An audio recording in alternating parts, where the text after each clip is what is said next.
Cerita berlanjut. Kemudian, Chu Siyu menghampiri dua adik juniornya yang sedang bergunjing itu, dan berkata, "Selamat pagi adik junior sekalian, bisakah kalian menjual surat kabar Tianji Bao edisi baru itu kepadaku?" Lalu, adik juniornya yang gendut memberikan surat kabar Tianji Bao itu kepada Chu Siyu, dan berkata, "Kalau kakak senior Chu Siyu membutuhkannya, kakak senior bisa mengambilnya tanpa perlu membayar kepada kami."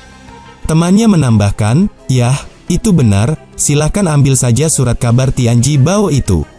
Chu Siyu menjawab, "Oh, baiklah kalau begitu, terima kasih banyak ya." Kemudian, Chu Siyu pun pergi dari sana, setelah meminta satu surat kabar Tianji Bao kepada para adik juniornya itu, yang sedang bergunjing tentang daftar peringkat kultivator terbaru di sana.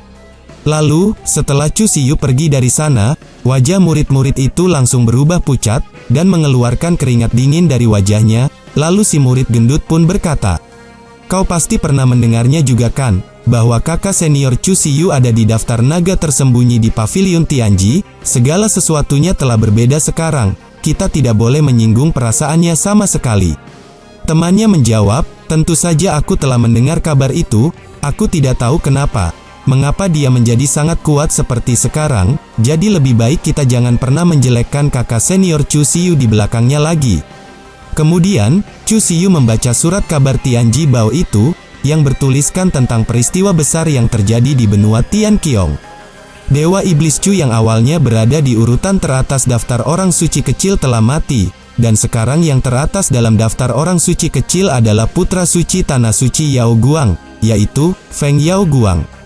Zhang Xianlin orang suci dari Sekte Dewa Yin yang awalnya menduduki peringkat keempat dalam daftar orang suci kecil, telah digantikan oleh Liu Hongyi, mantan orang suci dari Sekte Pedang Hongchen. Laporan pertempuran terbaru tembok besar Tian Yuan dalam setengah tahun terakhir, iblis barbar telah menginvasi wilayah manusia dalam jumlah besar, dan terus bertambah setiap tahunnya. Setelah membaca isi dari surat kabar Tianji Bao itu, Chu Siyu pun tertegun sejenak, dan berkata di dalam hatinya, ternyata memang benar, bahwa Liu Hongyi sekarang menempati peringkat keempat di daftar orang suci kecil. Kemudian, setelah melihat surat kabar Tianji Bao itu lebih seksama, Chu Siyu pun merasa terkejut, karena dia melihat berita lain yang tertulis di sana. Rupanya, Chu Siyu melihat informasi daftar buronan yang ada di sana, di mana orang suci Liu Hongyi telah menyerang dan mengkhianati Sekte Pedang Hongchen. Jadi Sekte Pedang Hongchen memasang harga buronan untuk Liu Hongyi, sebesar 1 juta batu esensi Divine. Menurut tinjauan dari para penyidik Sekte Pedang Hongchen, serangan Liu Hongyi terhadap tetua mereka, sebenarnya bertujuan untuk membalaskan dendam Dewa Iblis Chu, yang telah dikepung oleh mereka sehingga kehilangan nyawanya. Sekte Pedang Hongchen juga berpesan kepada generasi muda lainnya, yang telah berpartisipasi untuk mengepung dan membunuh Dewa Iblis Chu, agar tidak meremehkan musuh. Kemudian, sambil membayangkan Liu Hongyi, Chu Siyu pun tersenyum, dan kembali berkata di dalam hatinya, "Dasar gadis bodoh, kau bertindak sejauh ini hanya demi membalaskan dendam untukku." Lalu, Chu Siyu pun membayangkan, saat dirinya sedang beristirahat di malam hari di atas bukit bersama Liu Hongyi, pada kehidupannya yang lalu, dan saat itu adalah pertemuan pertama kalinya Chu Siyu dengan Liu Hongyi. Pada saat itu, Liu Hongyi yang memakai pakaian compang-camping memperkenalkan dirinya kepada Chu Siyu. Dia berkata, "Namaku adalah Liu Hongyi, dan seperti yang kau lihat, seluruh keluargaku telah mati." Chu Siyu menjawabnya dengan dingin, "Namaku adalah Chu Siyu, salam kenal." Chu Siyu yang sedang rebahan itu pun melanjutkan perkataannya, "Kalau keluargaku, mereka semuanya berada di seberang langit yang penuh bintang ini, dan aku rasa, aku tidak akan pernah melihat mereka lagi." Melihat Chu Siyu yang terlihat sedih setelah membicarakan tentang keluarganya, Liu Hongyi pun mencoba untuk menghibur Chu Siyu, dan kembali berkata, "Kau telah membantuku menguburkan semua keluargaku, mulai sekarang, kau bisa menganggapku sebagai keluargamu, itu pun jika kau bersedia." Mendengar Liu Hongyi yang menawarkan diri untuk menjadi saudara angkatnya, Chu Siyu pun bangkit, dan menjawab, "Baiklah, lagi pula aku tidak memiliki siapapun lagi di dunia ini." Kemudian, mereka berdua mengucapkan ikrar persaudaraan, dan Liu Hongyi pun kembali berkata, "Ayo kita mengucapkan janji persaudaraan, dan kita akan menjadi sebuah keluarga mulai dari sekarang." Chu Siyu menjawab, "Baiklah, mulai sekarang aku adalah kakak tertuamu." Kembali lagi ke masa sekarang, di mana hari sudah larut malam, dan Chu Siyu pun pergi ke atas bukit, lalu dia menggunakan teknik transmisi suara ribuan mil, dan berkata, "Adik junior Tao Yao, ini aku Chu Siyu, ada yang ingin aku tanyakan kepadamu, bisakah kau membantuku untuk mencari tahu keberadaan dari seseorang?" Kemudian, Chu Siyu pun menunggu sejenak di sana sambil memandangi langit. Setelah memanggil Tao Yao untuk mencari tahu keberadaan seseorang, dan tak lama kemudian, Tao Yao pun datang ke sana. Dia berkata, "Kakak senior Chu Siyu, aku telah datang." Melihat Tao Yao yang sudah sampai ke sana, Chu Siyu pun langsung menyapanya, dan berkata, "Adik junior, selamat malam." Tao Yao bertanya, "Kakak senior Chu Siyu, apa yang sedang kau lakukan, dengan melihat bulan di tengah malam sendirian seperti ini?" Chu Siyu menjawab, "Oh, aku hanya sedikit merindukan kampung halamanku." Kemudian, Tao Yao kembali bertanya, "Ngomong-ngomong kakak senior Chu Siyu, bukankah kau telah datang ke Gunung Yunxia ini lebih dari 30 tahun yang lalu, dan ketika kota Kisan di alam fana diserang oleh monster waktu itu, master yang datang ke sana untuk melenyapkan para monster, dan membawa kakak senior Chu Siyu ke sini, tidak terasa, waktu berlalu begitu cepat ya?" Tao Yao melanjutkan perkataannya, "Kakak senior, kau benar-benar beruntung, kau baru berusia 3 tahun pada saat itu, dan kau berhasil selamat dari serangan klan iblis." Lalu, Tao Yao menggenggam tangan Chu Siyu, dan kembali berkata, "Seperti kata pepatah, mereka yang selamat dari bencana, kelak akan diberkati para dewa, jadi kakak senior, keberuntunganmu ada di belakangmu." Kakak senior, kota Kisan adalah kampung halamanmu, tapi wilayah Tanah Suci Taisu juga adalah rumahmu. Mendengar itu, Chu Siyu pun langsung tersenyum, sementara Tao Yao melanjutkan perkataannya. "Kakak senior, kau harus tahu bahwa master dan aku adalah keluargamu juga, dan jika kau merasa merindukan kampung halamanmu, kau bisa datang kapan saja ke ruanganku untuk mengobrol, agar kau tidak merasa kesepian lagi." Chu Siyu menjawab, "Baiklah, adik junior, kau sangat baik kepadaku." Lalu, Chu Siyu langsung memegang pundak Tao Yao, dan membuat Tao Yao merasa malu, sehingga wajahnya langsung berubah menjadi merah, dan Chu Siyu pun berkata, "Kalian semua yang berada di Gunung Yunxia adalah keluargaku, dan juga merupakan sayap bagiku, agar aku bisa terbang lebih tinggi lagi." Kemudian, Chu Siyu pun tersenyum, dan berkata di dalam hatinya, 30 tahun yang lalu manusia adalah alat bagi aku Chu Siyu, tapi itu tidak bertahan lama karena keberuntunganku kecil, dan semua itu direncanakan olehku, sang dewa iblis Chu. Dan tentu saja, pertemuanku dengan Kimeng di aku yang mengatur semua itu, agar aku bisa masuk ke wilayah Tanah Suci Taisu ini. Sementara itu, Tao Yao merasa salah paham atas tindakan yang dilakukan oleh Chu Siyu kepadanya, dan sambil merasa malu-malu, Tao Yao berkata di dalam hatinya, "Akhir-akhir ini aku merasa kakak senior Chu Siyu menjadi berbeda, karena dulu kakak senior Chu Siyu selalu menghindariku, tapi sekarang, dia terasa sangat dekat denganku." Setelah itu, terlihat kaki Tao Yao yang berjinjit ke atas, karena dia mencoba memanfaatkan momentum yang sedang terjadi di sana untuk langsung menyosor Chu Siyu. Tentu saja, Chu Siyu pun terkejut, karena tiba-tiba saja Tao Yao malah menyosor pipinya, dan Chu Siyu pun berkata di dalam hatinya, apa yang sedang dia lakukan?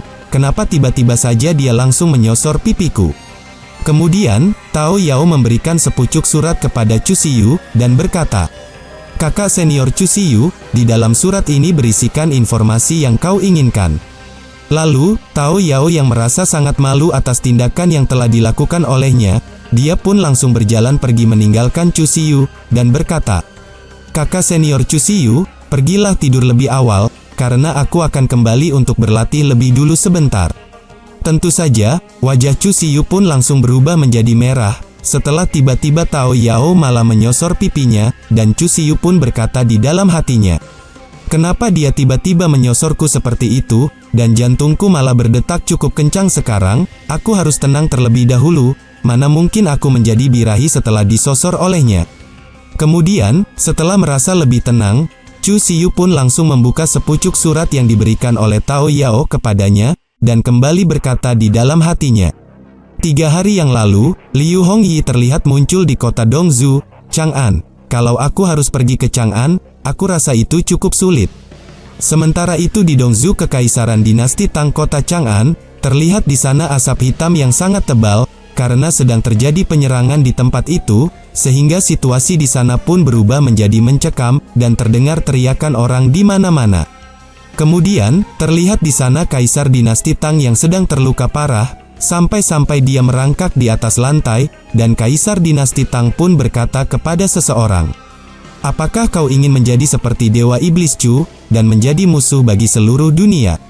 Rupanya, Kaisar Dinasti Tang sedang berbicara kepada seorang wanita yang terlihat melayang di atas udara, dan Kaisar Dinasti Tang pun melanjutkan perkataannya. "Kau sekarang sudah menjadi musuh bagi seluruh umat manusia, dan juga musuh bagi semua kultivator yang ada di dunia ini." Ternyata, wanita yang sedang melayang di udara itu adalah Liu Hongyi yang menutup kedua matanya dengan alasan tertentu, dan garis keturunan Liu Hongyi merupakan gadis berdarah suci asli dari Sekte Pedang Hongchen, di mana dia datang ke sana untuk menuntut balas atas kematian Dewa Iblis Chu yang merupakan saudara angkatnya, karena mendapatkan kematian yang dianggap tidak adil olehnya. Kemudian, Kaisar Dinasti Tang yang merupakan salah seorang kultivator yang ikut serta dalam perburuan untuk membunuh Dewa Iblis Chu, dia terlihat sangat marah, dan mengeluarkan energi spiritual petir miliknya, lalu berkata, "Keluarga Ji, kami tidak akan pernah membiarkanmu pergi begitu saja, aku pasti akan membunuhmu, dan memotong tubuhmu menjadi beberapa bagian kecil."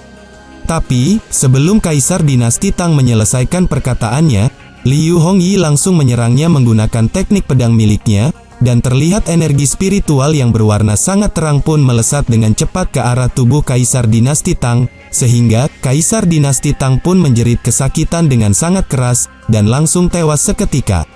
Kemudian, meskipun telah berhasil menghabisi Kaisar Dinasti Tang yang merupakan musuh Dewa Iblis Chu, Liu Hongyi tidak memperlihatkan ekspresi apapun di wajahnya, dan tetap terlihat dingin. Karena Liu Hongyi merasa bahwa balas dendamnya belum tuntas, dikarenakan masih ada banyak kultivator yang turut ikut andil atas tewasnya Dewa Iblis Chu beberapa waktu yang lalu. Lalu, Liu Hongyi turun ke bawah, setelah memastikan bahwa semua orang yang ada di tempat itu telah berhasil dibantai olehnya. Kemudian, muncul bayangan hitam di samping Liu Hongyi, yang datang entah dari mana. Dia berkata, "Sekarang, kemana kau akan pergi selanjutnya?" Liu Hongyi menjawab pertanyaan itu dengan dingin, dan berkata, "Tentu saja aku akan pergi untuk membunuh orang yang telah menyebabkan kematian bagi saudaraku, dimanapun mereka berada, aku pasti akan mencabut nyawa mereka dengan tanganku sendiri." Mendengar jawaban dari Liu Hongyi, bayangan hitam itu pun tersenyum, dan kembali bertanya, "Hoho, sungguh menarik. Apakah kau benar-benar ingin menjadikan dirimu sendiri sebagai musuh dari seluruh kultivator di dunia ini?" Tentu saja, Liu Hongyi tidak peduli dengan semua itu, dan menjawab, "Jika seluruh dunia menganggapnya sebagai musuh, maka aku juga adalah musuh bagi seluruh dunia. Jika dia seorang Buddha, aku akan menghabiskan sisa hidupku atas namanya, dan jika dia seorang iblis, aku akan membantai seluruh manusia di dunia atas namanya." Kembali lagi ke Gunung Yunxia, di mana Chu Xiyu sedang melakukan sesuatu di atas tebing dengan mengeluarkan kitab kuno 9 karakter miliknya, meskipun Tao Yao sudah menyuruhnya untuk tidur terlebih dahulu. Kemudian, sambil mencoba untuk tetap fokus, Chu Xiyu berkata di dalam hatinya, "Aku belum berlatih teknik yang ada di dalam kitab kuno 9 karakter ini, karena aku sibuk dalam ujian Menara Dewa Taisu. Mumpung sekarang di sini sepi, jadi aku bisa mencoba untuk mempelajarinya." Lalu, Chu Xiyu memulai untuk mempelajari teknik tersebut, dibarengi dengan munculnya notifikasi yang mengatakan, informasi dari mantra 9 karakter rahasia Xing Jimi. Mantra 9 karakter atau juga yang dikenal sebagai 9 rahasia, ini adalah metode rahasia langit dan bumi yang paling kuat. Jika Anda berhasil menyelesaikan 9 rahasianya, Anda tidak akan terkalahkan di langit dan bumi. Xing Jimi atau yang tercepat di dunia, teknik rahasia yang bisa dipraktekkan secara ekstrim, sehingga dapat menembus blokade sebagian besar formasi arai tanpa terkendali. Kekurangannya adalah, teknik ini sulit untuk dipahami dan dipraktekkan, karena itu membutuhkan bakat dan pemahaman yang sangat kuat. Kemudian, setelah Chu Xiyu mencoba untuk memahami teknik itu dalam waktu yang cukup lama, tapi pada akhirnya, Chu Siyu pun belum bisa memahami semuanya, dan menarik nafas panjang karena merasa cukup kelelahan. Lalu, Chu Siyu pun bangkit, dan meregangkan otot-otot di tubuhnya, lalu berkata, "Teknik 9 rahasia ini sangat sulit untuk dipahami, tanpa terasa 3 hari pun telah berlalu, dan aku hanya bisa menggores sedikit permukaannya saja." Sementara itu di belakang Chu Siyu, terlihat bayangan seorang wanita yang sedang berdiri di balik kegelapan malam. Kemudian, karena merasakan hawa keberadaan seseorang di belakangnya, Chu Siyu pun langsung berbalik, lalu berkata, "Siapa di sana? Apakah kau ada perlu denganku?" Lalu orang itu pun menampakkan wajahnya untuk memperkenalkan diri, dan sambil tersenyum kepada Chu Siyu, dia berkata, "Aku adalah penatua Dao Yun Feng, Hua Luo Fei. Kalau aku tidak salah, bukankah kau adalah Chu Siyu dari Gunung Yun Siakan?" Tapi, sebelum Chu Siyu menjawab pertanyaan dari Hua Luo Fei kepadanya, ceritanya malah bersambung.